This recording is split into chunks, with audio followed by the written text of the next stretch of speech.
আজকে আমরা একটি স্ট্রাকচার ব্যবহার করে শত শত শব্দ তৈরি করব। চলুন স্ট্রাকচারটি দেখি। Subject plus need to plus verb on. Example হলো আই নিড টু ওয়ার্ক, যার অর্থ হলো আমার কাজ করা প্রয়োজন।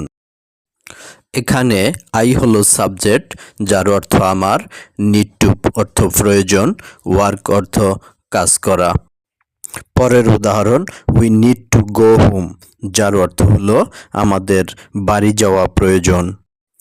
এখানে উই অর্থ আমাদের, নিড টু অর্থ প্রয়োজন, গো অর্থ যাওয়া, হোম অর্থ বাড়ি।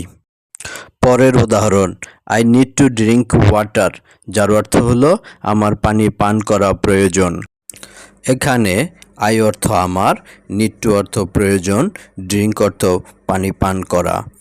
You need to go to Dhaka, যার অর্থ হলো তোমার ঢাকা যাওয়া প্রয়োজন। ভালো লাগলে লাইক, কমেন্ট, শেয়ার ও সাবস্ক্রাইব করুন।